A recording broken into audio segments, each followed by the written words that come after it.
नमस्ते। वंदे मातरम। आज दिन है 14 सितंबर 2022, बुधवार। और आज हम जुड़े हुए हैं नीलम जी के साथ, नीलम रसोपचार केंद्र ग्रुप वॉइस चैट में। और विषय जो है वो रहेगा कि जो मूंगफली के दाने होते हैं उनको भी अंकुरित करके खाया जाता है। तो क्योंकि आपने सबने सुना होगा कि स्प्राउट, बहुत तरह के स्प्राउट आपने सुने होंगे, बट ये पहली बार सुना होगा कि जो मूंगफली के दाने होते हैं उनको भी अंकुरित किया जा सकता है। तो हम इस पे तो बात करेंगे ही करेंगे, साथ के साथ जो नॉर्मल स्प्राउट होते हैं वो खाने चाहिए नहीं खाने चाहिए इस पे भी बात करेंगे। और साथ ही साथ इस ऑडियो को शेयर करें, चैनल को सब्सक्राइब करें, बेल बेल आइकन को प्रेस करें ताकि आपको ऐसी ऑडियोज की जो नोटिफिकेशन है मिलती रहे। और इसी ऑडियो के डिस्क्रिप्शन में जाएं, वहां पर एक टेलीग्राम ग्रुप का लिंक है, ग्रुप में आए, अपने सुझाव रख सकते हैं या फिर अपने सवाल जवाब कर सकते हैं। अपने अनुभव जरूर बताएं जब भी आप डाइट को फॉलो करते हैं। तो जो भी आपके अनुभव हैं उसको ऑडियो या वीडियो फॉरवर्ड में आके ग्रुप पर दें ताकि हम उसको चैनल पर भी डाल सकें, जिससे दूसरों का विश्वास बढ़े। और लास्ट में यही कहूंगा कि बहुत लोग अब कहते हैं कि हमें डाइट जाननी है कि हमें खाना क्या है। तो उसके लिए आपको थोड़ा सा शॉर्ट ऑडियोज जो हैं उससे शुरुआत कर सकते हैं, या चैनल की पहली ऑडियो जरूर सुने कि नाड़ी शोधन जो है वो क्या है। तो माता जी, देरी ना करते हुए कृपया हमें पहले आप इतना सा बता दें कि पीनट जो है यानी मूंगफली, उसको अंकुरित करने का जो कॉन्सेप्ट है वो उसके बारे में पूरी जानकारी दीजिए। वंदे मातरम साथियों, मैं यहाँ ये बताना चाहूंगी कि अगर हम मूंगफली के दानों के साथ मेथी दाना भी थोड़ा सा अंकुरित करें तो उसके फायदे और ज्यादा होंगे, क्योंकि कुछ लोगों को जो फैट है वो सोचेंगे हम मूंगफली ना खाएं, क्योंकि विचार भी हर किसी के अपने अपने हैं। जबकि मूंगफली नुकसान नहीं करती, मूंगफली उल्टा भुनी हुई नहीं होनी चाहिए। मूंगफली उल्टा शुगर वालों के लिए तो बहुत ज्यादा फायदे वाली होती है। तो आपको भिगो के रखना है। मौसम के हिसाब से गर्मियों में जल्दी अंकुरित होती है, सर्दियों में कम देर से अंकुरित होती है। गर्मियों में आप 12-15 घंटे चला लोगे भिगोने के लिए, और सर्दियों में आप 24 घंटे भी भिगो दो, फिर आप कपड़े में बांध के रख दो तो दूसरे दिन अंकुरित हो जाएंगे। तो इस अंकुरित का अगर दूध बना के पीते हो तो वो और ज्यादा अच्छा रहेगा। भले 1-2 दिन अंकुर आने दो अच्छा सा, उसका दूध बना के पियोगे तो ये ज्यादा काम करेगा। और पड़ा रहने दो इसमें थोड़ा सा मेथी दाना भी, करके देखो और आनंद लो। तो और अंकुर इसके साथ अगर आप किशमिश भी डाल सकते हो तो स्वाद और बढ़ जाएगा, बच्चे भी पी लेंगे। तो हमें एक तो इन दूधों से बचना है। जितने भी दूध आ रहे हैं मार्केट में, न जाने क्या दे रहे हैं दूध के नाम पे, तो आप इसको अंकुरित करके खाओ, दूध निकाल के पियो। और जो अंकुरित चल रही हैं, भाई जो पाचन कर सकता है तो मैं कह नहीं सकती, बाकी उसको पाचन करना आसान नहीं होता है। गैस बनाती है। मैंने तो जब जब खाया है मेरे को तो नुकसान ही किया है। कुछ लोग कहते हैं हम उसको स्टीम में थोड़ा सा गला के ले लेते हैं, तो नहीं करता वो। अब आप अपने अपने शरीर के नेचर के हिसाब से करके देख लो। वैसे भी मैं दालें तो वैसे भी मना करती हूँ, तो ऊपर से अंकुरित इतना पाचन हो ही नहीं सकेगा, जहां तक मेरा विचार है। तो अंकुरित तो फली खा सकते हो, तिल अंकुरित करके खा सकते हो, मेथी दाना, किशमिश उसके साथ भिगो। किशमिश अंकुरित तो नहीं होगी मगर कम से कम उसके साथ भीग जाएगी। तो आप दूध में जब मूंगफली के दाने का दूध बनाओगे अंकुरित का, तो वो थोड़ा उसका स्वाद अच्छा लगेगा। तो आप ऐसे करके देखो, बहुत अच्छा लगेगा। और कुछ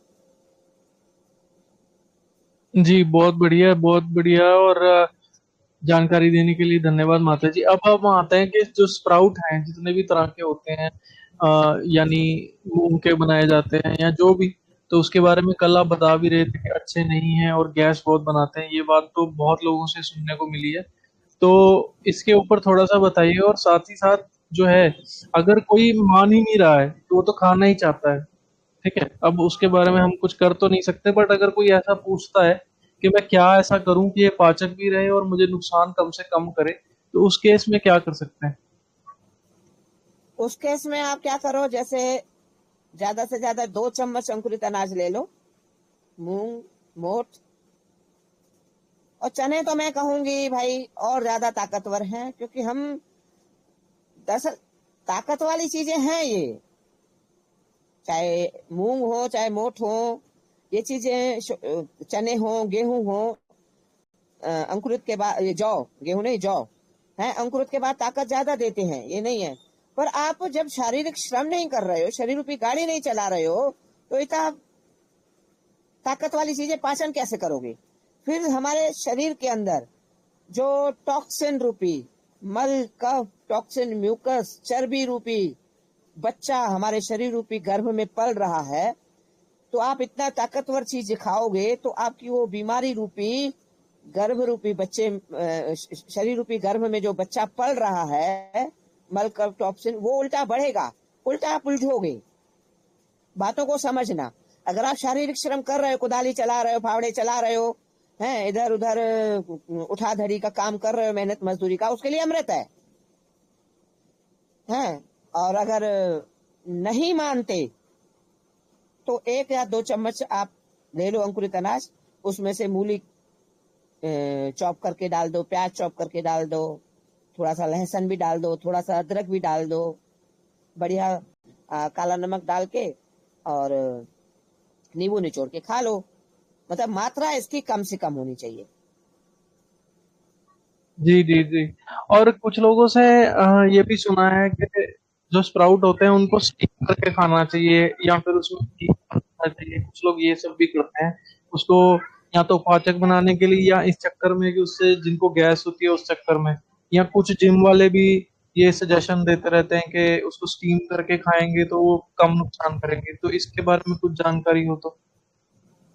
पहली बात तो मैं ये कहूंगी, जिम वाले जो कहेंगे मैं उससे उल्टा चलती हूँ, डॉक्टर जो कहते हैं मैं उससे उल्टा चलती हूँ।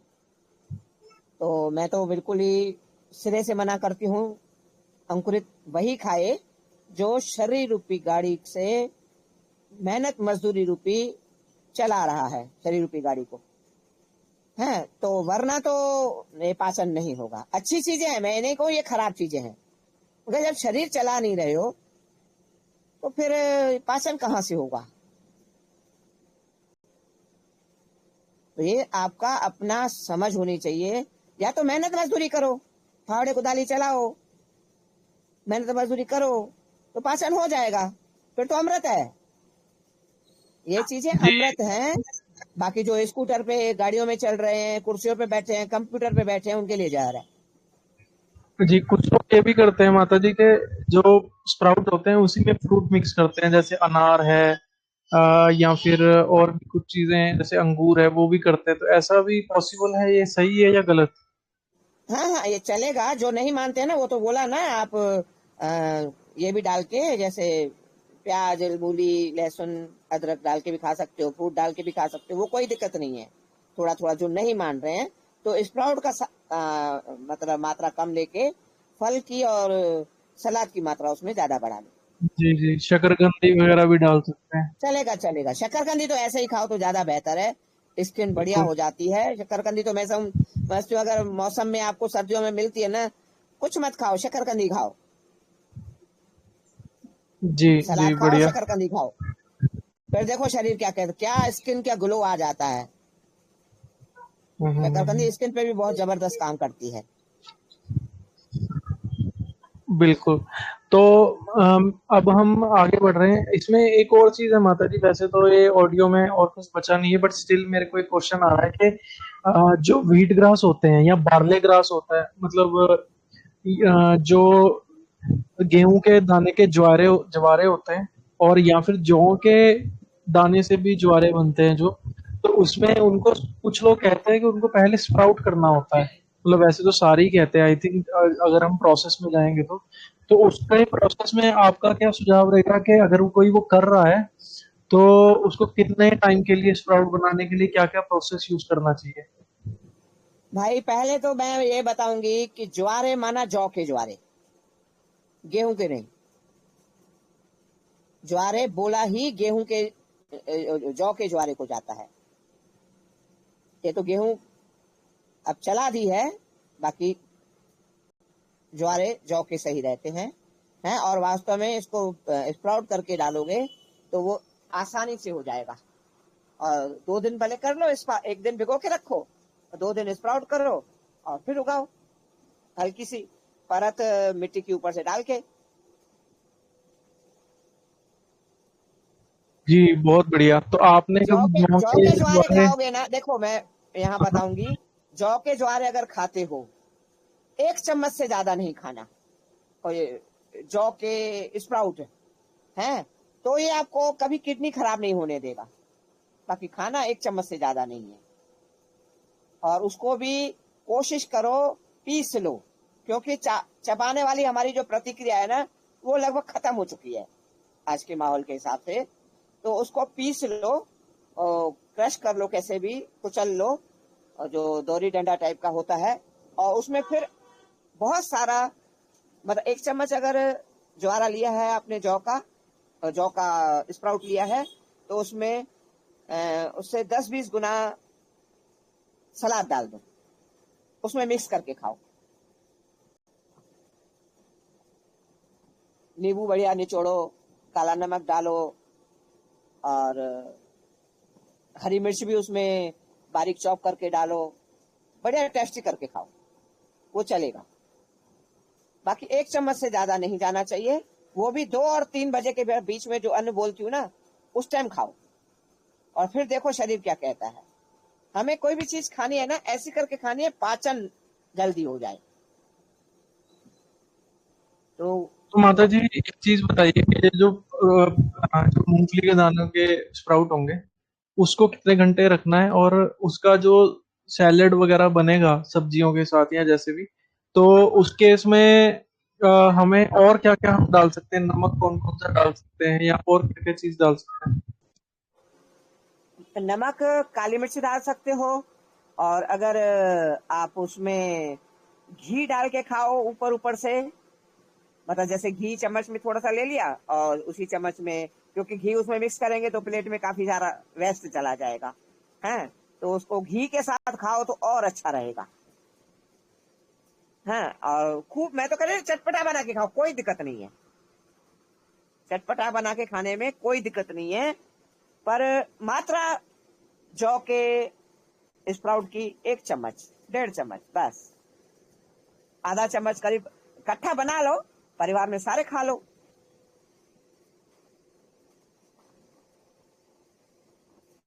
जी बहुत बढ़िया जानकारी। और कितना टाइम लगना चाहिए इनको बनने में माता जी?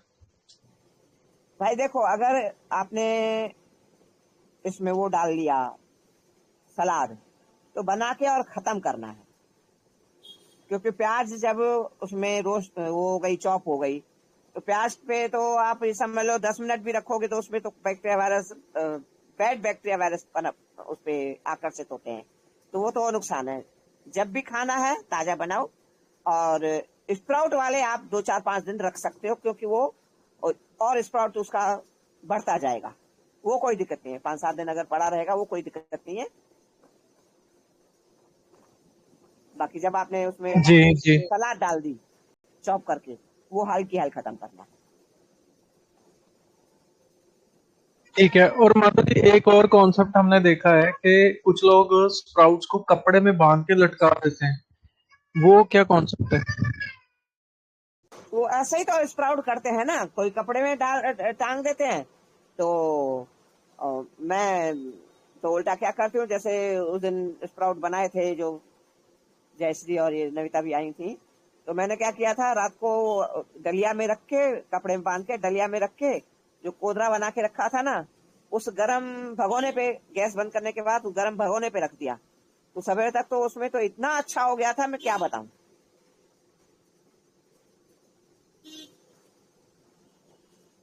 बहुत अच्छे सुंदर बन गए थे सवेरे तक। तो ऐसे कपड़े बांधने तो कपड़े में ही होते हैं, तो चाहे लटका दो, चाहे किसी डलिया में डाल के रख दो कपड़े से। जी जी जी, बहुत बढ़िया जानकारी। एक और बेतुका सा सवाल है, बट कई लोगों को शायद पता है कि नहीं, मुझे भी कुछ उसमें डाउट है एक्चुअली।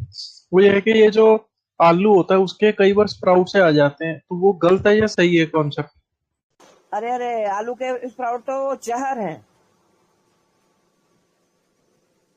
भूल के भी मत खा लेना। विष का काम करते हैं, जबरदस्त फूड पॉइजनिंग हो जाती है। वो तो आलू ही फेंकने पड़ते हैं, जिसके स्प्राउट्स हो जाए ना, उन्हें फेंक ही दो, वही बेटर है।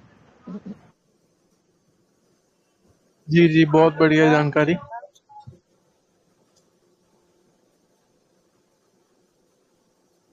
और कुछ? अब अब यही है कि किसी का कोई सवाल हो इस बारे में तो पूछ सकता है, या कोई इसमें इसी में ही स्प्राउट्स में कोई चर्चा हो तो।